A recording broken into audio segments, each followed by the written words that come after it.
따라서 바울의 고별 설교. 오늘 말씀을 한마디로 표현하면 뭐라고 말할 수 있을까? 나는 지금 죽으러 가고 있다. 그렇게 말하는 거하고 같은 겁니다. 사도 바울이 앞에 무슨 일이 지금 일어날지를 알고 있는 겁니다. 자기 생명에 위협이 오고 있다. 혹 죽을지도 모르겠다. 이런 생각을 지금 하고 있는 겁니다. 죽는다고 하지는 않았지만 가면은 굉장히 큰 위험이 자기한테 올 거라고 하는. 그동안은 참 하나님이 이렇게 살려주셔서 여러 번 죽을 뻔했어요. 바울이 돌 맞아 죽을 뻔하기도 하고, 또 강도 만나 죽을 뻔하기도 하고, 또 여러 가지 또 자연 재해로 인해 죽을 뻔하기도 하고, 죽이려고 쫓아다니는 사람들 때문에 곳곳에 복음 전하면 폭동이 일어나고 거기서 만약에 붙잡혔으면 그러면은 그냥 거기서 인생 마감했을 텐데, 하나님이 그동안 참 이렇게 살려주시고 저렇게 살려주시고, 하나님께서 참 사도 바울을 살려주셨는데, 이번에는 예루살렘으로 가는 길이 평탄치가 않을 거라고 하는 것을 바울이 미리 아는 겁니다. 미리. 지금 그래서 밀레도라고 하는 곳에서 에베소에 있는 지도자들을 불러내서 만났는데, 그냥 에베소 들렸다가 거기서 좀 푹 쉬고 거기서 이제 더 있다가 가면 조금 좀 나아지지 않을까? 바울이 지금 돌아가는 길에 걷기도 했는데 걸으면서 생각을 했던 것 같아요. 어떻게 해야 되는 건가? 피할 수도 있는 길입니다. 바울이 모르고 가는 길이 아니고 알고 가는 길인데, 오늘 본문을 생각하면서 저는 바울의 이야기지만 예수님을 생각했습니다. 누가복음 19장에 보면 예수님이 여리고를 이렇게 지나가시는데 그게 마지막 길이에요. 여리고를 지나 조금만 더 올라가면 이제 예루살렘이고, 그리고 이제 예루살렘에 가시면은 십자가를 지셔야 돼요. 예수님은 그거 다 알고 계시고 제자들한테도 여러 번 그 얘기했습니다. 그러니까 예수님이 지금 가고 있는 그 길이, 예루살렘을 향해 가고 있는 그 길이 평탄치 않다고 하는. 그래서 마태복음 26장에 보면 그 유명한 예수님의 이자녀에게서 이게 지나가게 해달라고 하는 예수님의 기도가 나옵니다. 바울도 똑같이 예루살렘으로 지금 가고 있는데 거기서 무슨 일을 당할지 알지 못하겠노라.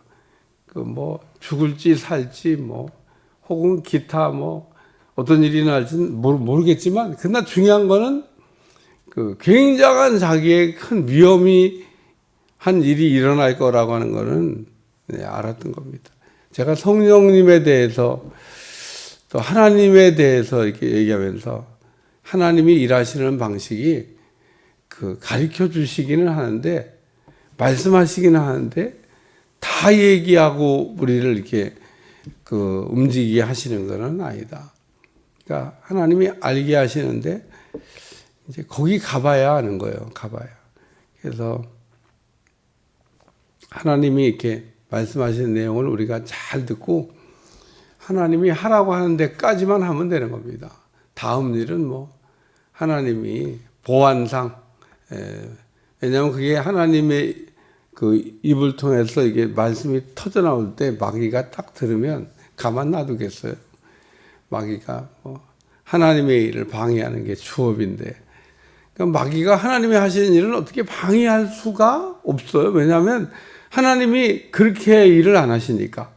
하나님은 항상 그 앞에서 한마디로 마귀가 대처할 시간이 없이 그냥 그 앞에서 말씀을 이렇게 늘 하시기 때문에 하나님과 마귀와 싸움이 안 돼요. 왜냐하면 빌립 지사를 가상야까지 가라고 하는데 왜 가라고 하는지 그걸 모르겠는 거예요. 알면은 그냥 그 에디오피아 간다게 넷이 마차를 뒤집어 엎어버리고 그냥 죽여버리면 될 텐데 이게 도대체 가자그냐로 가긴가 하는데 이게 왜 가냐 지금 뭐 하나님이 거기까지는 얘기를 안 하시니까 그래서 빌지사 가자그냐에 가다 이게 서 있는데 마침 야 여러분 이 시간을 맞춘다고 하는 게 얼마나 참 이번에 태국 갔다가 그 옛날 지나간 얘기지만 태국에 있는 선교사를 만나는 거가 쉬운 일이 아니에요. 근데 한 번은 우리 이제 선교팀이 이제 가다가 아마 그 지하철을 탄 것 같아. 어디 목적지를 가야 되는데 지하철을 타고 가면은 빠르다. 그래갖고 다들 막 우르르 해갖고 지하철을 탔어요. 지하철도 이게 칸이 여러 개 있잖아요. 딱 들어갔는데 테이블이네. 응? 최성진 선교사 아들이 거기 야 너 어떻게 된 거냐? 그래서 우리가 태국에 다른 선교대 때 들어갔는데 최성진 선교사를 그 기차관 안에서 만났다는 거 아니에요. 그래서 지하철 안에서 만났다. 야, 그래서 그참 태국 그 넓은 바다에서 지하철 안에서 그게 어떻게 된 일입니까? 이래서 우리가 선교대 때 들어왔다 뭐 이러면서 만난 적이 있는데, 야, 만난다고 하는 게 오늘 여기 보라 이제 나는 이게 이제 첫 번째 말씀입니다. 따라 보라 이제 나는 이제 여기 나는 이제 성령에 매어 갖고 예루살렘으로 간다 그럽니다. 그러니까 성령님이 자기를 지금 예루살렘으로 이렇게 잡아 끌고 가고 있다는 겁니다. 그래서 성령에 매어 예루살렘으로 가는데 이 성령에 매어서 간다는 말을 다른 말로 얘기하면 그게 성령 충만이에요. 오늘 우리가 성령에 매여 있는 삶을 살아야 됩니다. 성령님에게서 우리가 자유를 얻겠다고 성령님 나를 좀 놔주세요 이러면 절대 안 됩니다. 오늘은 성령께 아주 콱 붙들려 가지고 여기 바울이 나는 성령에 매여 성령에 붙들려서 지금 예루살렘으로 간다 그렇게 얘기하고 있습니다. 오늘도 우리가 어떻게 살아야 될까? 성령에 매여서 가는 인생이 되시기를 주여 축원합니다. 성령이 나를 끌고 가야 돼요. 성령님은 우리가 이렇게 사로잡히기를 원하면 사로잡아 주십니다. 어제도 그 우리 순장 헌신 예배를 드리면서 그 나는 누구인가 이런 설교 제목으로 너희는 세상의 소금이 되고 너희는 세상의 빛이 되라 라는 말씀으로 아이덴티티 정체성에 대한 이야기를 드렸는데 그 제가 설교를 하면서 어디에 은혜 받았냐면 소금을 만나기 위해서 빛을 만나기 위해서 물론 소금이 되신 예수님 소금이 되신 뭐 빛이 되신 예수님이시죠. 근데 그 소금을 받아서 그 빛을 받아서 그 소금이 된 사람 빛이 된 사람 물론 예수님 만나면 뭐 그거야 뭐 금상첨화지만 그 소금이 되시고 빛이 되신 예수님 만나서 소금 비슷하게 빛 비슷하게 그러니까 예수님 비슷하게 되는 사람들이 이 땅에는 수도 없이 존재한다는 겁니다. 우리가 그 사람들을 만나면 저절로 소금이 돼요. 저절로 빛이 됩니다. 오늘 뭐 예수님 소금이 되시고 빛이 되신 예수님 만나면 뭐 그게 뭐 말할 나위가 없지만 우리가 그런 영적 리더를 우리가 만나게 해달라고 하는 기도를 드리면 참 우리가 기도 제목도 참 많이 있지만 그 우리 인생에 만나지 말아야 될 사람 강도 그럼 안 만났대죠. 뭐 강도를 뭐하러 만나요? 네, 안 만났대는데 영적인 그 잘 훈련된 그 리더 소금 같은 사람 빛이 나는 사람 이런 사람을 우리가 만나기 위해서 기도하면 만날 수 있어요. 그런 사람이 땅에 뭐 많이 있는데 그런 사람들이 목사님 난 눈을 씻고 찾아봐도 안 보이던데 그 만나게 해달라고 기도를 안 했으니까 못 만난 거예요. 하나님, 내가 오늘 소금이 된 소금 같은 사람, 응? 또 빛이 있는 사람. 참 우리나라의 참 지도자들 보면 맛이 없는 소금이 되고 빛이 없는 소금이 된 그 리더들이 참 많잖아요. 우리가 봐도 참 한심하다 그런 생각이에요. 그러니까 오늘 우리가 인생을 살면서 정말 소금 같은, 썩지 않게 하는, 소금이 탁 들어가면 절대로 썩지 않게 합니다. 간을 이렇게 소금 뿌린 고등어가 뭐 내륙으로 막 그 뜨거운 한여름에 간다고 그게 상하는 게 아니잖아요. 오늘 우리가 성령에 매여가지고 가시기를 주여 축원합니다. 두 번째는 오직 성령이 각성에서 내게 증언하여 결박과 환난이 나를 기다린다. 성령을 통해서 음성을 들었나 봐요, 바울이. 오직 성령이 각성에 내게 증언하여. 이게 지금 바울이 성령을 통해서 반복적으로 이 얘기를 지금 들었던 것 같습니다. 이제 또 나옵니다. 이제 선지자, 당대 최고의 예언자, 선지자가 이 띠의 임자는 예루살렘 가면 붙잡힌다. 그러고 바울이 다 알고 있는 내용인데, 이 띠의 임자가, 바울 띠예요. 그게 바울 거예요. 바울 허리띠입니다. 이 띠의 임자가 예루살렘 가면 붙잡히게 된다. 그러면은 우리가 생각해봐도 도망쳐야 되나? 가야 되나? 예수님도 십자가를 지셔야 되는데 가셔야 되나? 피하셔야 되나? 예수님은 계속 예루살렘 향해 올라가잖아요. 바울도 예루살렘 향해서 계속 올라갑니다. 오늘 우리가 어떤 내용을 이렇게 성령님을 통해서 이게 알았을 때 피해야 될 것도 있지만 어떤 때는 그냥 직진해야 될 때도 있습니다. 분별을 잘해야 돼요. 어제도 우리가 어려움이 올 때 분별을 잘해야 된다. 그런 제가 낮에 설교를 했습니다. 하나는 안 했어요. 마귀 얘기가 포인트가 아니니까 어려움이 왔는데 마귀로부터 어려움이 오거나 하나님으로부터 어제는 여러 가지 시험 이렇게 돼 있잖아요. 어제 낮에 설교 때 다 풀어서 설명. 여러 가지 시험이란 말을 영어 성경으로 보면 트라이얼 이렇게 돼 있습니다. 하나님이 시험하는 거라는 거예요. 만약에 그게 마귀 시험이면 템프트 이렇게 섞여져. 템프트. 여기 템프트 시험이 아니에요. 트라이얼 시험. 하나님이 우리를 여러 가지로. 야고보나 어제 읽은 본문이 다 하나님이 우리를 여러 가지로 시험하기 때문에 그 시험은 뭐 잠깐이잖아요. 뭐 시험 치는 시간이 잠깐이지 뭐. 잘 시험을 치르라고. 그래서 성경에 나온 이 시험이란 단어는 항상 성경을 찾아봐야 돼요. 마귀 시험이냐? 하나님의 시험이냐?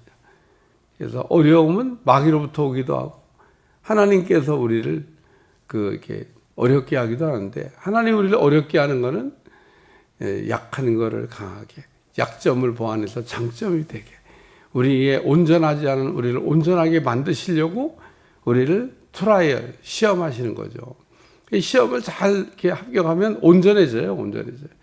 그리고 보너스 축복이 옵니다. 시험 끝나고 난 다음에 반드시 하나님이 보너스를 주십니다. 합격할 때마다 보너스를 한꺼번에 주시는 것도 아니에요. 그래서 시험은 재밌습니다. 여러분 하나님의 시험은 딱 통과해서 합격 딱 하고 나면 보너스는 무슨 쌓아놨다 주는 게 아니에요. 딱 끝나면 보너스. 성경을 잘 읽어봐요. 그렇게 되어 있습니다. 아브라함이 시험에 합격하니까 하나님 뭐라고 그래요? 야, 하늘을 좀 쳐다봐라. 하늘의 별과 같이 바다의 모래같이 내 자손. 그 전에는 아브라함에게 성경을 읽어보면 내 자손에게 이 땅을 준다 그랬는데 그때부터 하나님의 말씀이 바뀝니다. 너와 내 자손에게 이 땅을 준다. 이렇게 바뀝니다. 그러니까 하나님의 말씀을 성경을 자세히 읽어보면 이렇게 하나님도 말씀이 자꾸 바뀌어가요. 처음에는 내 후손에게 준다 그랬다가 너와 내 후손에게 준다. 말이 바뀌어요. 우리가 성경을 읽어도 이렇게 꼼꼼하게 잘 읽어나가지 않으면 그런 내용을 이렇게 놓칠 수 있습니다. 이게 오직 성령이 각성해서 내게 증언하여 결박과 환난이 나를 기다린다 하시나. 세 번째 말씀은 내가 받은 사명, 여기 받은 사명, 예수께 받은 사명, 이 세 번째 말씀입니다. 내가 달려갈 길과 주 예수께 받은 사명. 해야 될 일이 있다는 겁니다. 오늘 우리는 그 두 가지 일이 있습니다. 하나는 하고 싶은 일이 있고 또 하나는 꼭 해야 될 일이 있습니다. 우리는 하고 싶은 일을 먼저 하길 좋아해요. 근데 꼭 해야 될 일을 먼저 해야 됩니다. 우리가 어린 자녀들을 이렇게 키우다 보면 공부를 안 해. 그게 꼭 해야 될 일인데 재미없대. 노는 거. 아유, 그거는 뭐 안 시켜도 그냥 노는 거는 재밌대요. 하고 싶은 일이야. 노는 거는 하고 싶은 일이고 공부는 꼭 해야 될 일인데 하기 싫다고 그래. 근데 그럴 때 아이들한테 이렇게 가르쳐야 됩니다. 하고 싶은 거를 하면은 나중에 문제가 발생되는 거예요, 문제가. 근데 꼭 해야 될 일을 이렇게 하고 나가면 하고 싶은 일은 나중에 할 수가 있어요. 근데 하고 싶은 일을 하다 보면 나중에 하고 싶은 일도 안 돼, 이제. 오늘 우리가 하고 싶은 일과 꼭 해야 될 일이 있는데 꼭 해야 될 일을 먼저 하셔야 돼. 예를 들어 초등학생이다. 공부 열심히 해야지. 아니, 노는 게 하고 싶은 일이지만 공부를 열심히 해야 돼. 그러니까 우리가 신앙생활 할 때도 이건 똑같이 적용됩니다. 하고 싶은 일이 있고 꼭 해야 될 일이 있습니다. 우리는 꼭 해야 될 일을 계속 하셔야 돼. 그래야 나중에 이제 하고 싶은 일도 이제 하게 돼. 근데 꼭 해야 될 일을 안 해놓으면 나중에 내가 하고 싶은 일을 하고 싶어도 할 수가 없어. 우리가 인생을 하면서 어떤 과정에 갈 때마다 꼭 해야 될 일이 있습니다. 그걸 하고 지나가야 돼. 근데 그거를 안 하는 겁니다. 저는 그래서 신학교를 졸업하고 목회를 이렇게 막 시작했거나 이런 사람들에게 정말 열심히 성경 갖고 씨름을 해야 되고, 성경만 갖고 또 씨름할 때는 게 아니에요. 기도도 막 열심히 씨름을 해야 되고, 이게 다 뚫어야 될 일이니까. 근데 그런 걸 안 해놓고 세월이 그냥 계속 가요. 그러면은 나중에는 하고 싶은 일도 할 수가 없어요. 이게 막 주죽박죽이 되는 겁니다. 기초가 안 되니까 이제 다 안 돼. 그러니까 여러분, 여기 내 예수께 받은 사명, 곧 하나님의 은혜의 복음을 증언하는 일을 마치려 하면은 나의 생명조차 조금 더 귀한 것으로 여기지 않는다. 사람이 한 번 태어났다가 한 번 죽는 건데, 복음 전하는 사명, 그게 더 중요하지. 그보다 더 중요한 일이 어딨냐. 그러면서 바울이 막 이렇게 급하게 서둘렀던 거는 자기 앞에 이제 어떤 위험이 지금 감지되고 있는 걸 알고 있지만 내가 단 1분이라도, 단 한 사람이라도 더 복음을 전해야 되겠다. 이런 생각에 바울이 지금 이렇게 일정을 좀 서두르고 있는 겁니다. 자기는 꼭 죽을 수도 있어. 그러니까 복음을 더 빨리 전해야 되겠다. 그래서 바울이 로마에 이제 죄수의 몸으로 가게 되는데 막 너무 좋아합니다. 내가 죄수의 몸으로라도 로마에 가고 싶었는데 로마에 갈 수 있게 하시니까 가서 복음만 전하면 되지 감옥에 갇힌 거하고 뭔 상관이에요. 그래서 바울은 죄수의 몸으로, 남들이 보면 창피한 일이죠. 하나님의 일을 한다는 사람이 죄가 있냐 없냐를 판가름하기 위해서 로마로 가야 되니까. 왜 로마로 가냐면 바울은 로마 시민이기 때문에 로마에서 재판을 받아야 돼요. 자기가 난 로마에서 재판을 받을 거야 이러면 로마로 가게 됩니다. 그래서 거기 가서 이제 판결을 받고 죽든지 살든지 이제 결정 내려야 되기 때문에 가이사에게 호소하면 가이사에게 가야 돼. 그래서 바울이 로마의 복음을 전하고 싶었는데 그래서 바울이 로마에는 감옥 가 있는 게 훨씬 더 좋았다고 이제 제가 얘기할 겁니다. 갇혀가지고 복음을 더 잘, 사람들이 찾아와. 감옥에 있는데. 아직 미교수니까, 확정된 죄인이 아니니까, 자유롭게 사람들을 만나가지고, 복음을 로마 사람들한테 전하고, 그렇게 됩니다. 오늘 여기, 우리가 하나님은 앞에 다 해야 될 일이 있습니다. 꼭 해야 될 일, 그게 사명입니다. 내가 해야 될, 꼭 해야 될 일이 뭔가. 사명을 잘 감당하면 하나님께서 내가 하고 싶은 일도 나중에는 하게 하십니다. 사명을 귀하게 여기는 여러분들이 되시길 주어 축원합니다. 사명을 집어던지면 안 돼. 초등학생의 사명은 공부 열심히 하는 거예요. 오늘 성도의 사명은 열심히 복음 전하는 거예요. 때를 얻든지 못 얻든지 내가 만나는 사람들한테 복음을 전해야 되는 거예요. 내가 이 복음 전하는 거에 대한 열정이 없다는 얘기는 그 복음이 내게 복음이 아닌 겁니다. 여러분, 진짜 우리가 식당 하나만 갔다 와도 좋은 식당이 나고 돈도 안 받고 맨날 광고해주는 판인데 어떻게 복음을 우리가 얘기하지 않냐는 겁니다. 복음을 말하고 있지 않는 거는. 복음을 말하고 있는 건 뭐가 무서워서 복음을 말을 못합니까? 누가 무서워서 뭐가 무서워서 시간이 없는데 언제 그 사람이 어떻게 될지 아무도 모르잖아요. 우리가 사람이 죽고 사는 날을 알 수 있습니까? 몰라요. 그러니까 우리는 시간이 많이 남았다고 자꾸 생각하시면 안 됩니다. 내가 복음을 전해야 되겠다고, 복음을 전해야 될 사람에게는 듣고 싶어 하든지 듣기 싫어 하든지 복음을 전해줘야 되는 거예요. 그게 내가 해야 될 사명입니다. 그러니까 상대방 눈치 봐가면서 분위기 좋은 때 맞춰서 내가 복음 전해야지. 죽을 때까지 기다려도 그런 기회 안 옵니다. 그냥 우리가 해야 될 일이니까 그냥 복음을 전하시면 됩니다. 쉽게 전하세요. 예수님 믿고 구원 받으세요. 바울이 복음을 한 줄로 요약했는데 저는 그거보다 짧은 복음은 없다고 생각합니다. 주 예수를 믿으라. 그리하면 너와 내 집이 구원함을 받으리라. 그리고 예수님 믿고 구원받는 거잖아요. 예수님 믿으세요. 구원받을 수 있습니다. 이게 복음입니다. 하나님 기도하겠습니다. 하나님 오늘도 사도 바울이 복음을 전하는 일에 뜨거운 열정을 가지고 자기 앞에 어려운 일이 있을 거를 알고도 예루살렘 향해 가는 것처럼 우리도 복음을 향해 갈 수 있도록 도와주시고 복음의 뜨거운 열정이 우리 가운데 살아나도록 축복해 주옵소서. 예수님의 이름으로 간절히 기도하옵나이다. 아멘.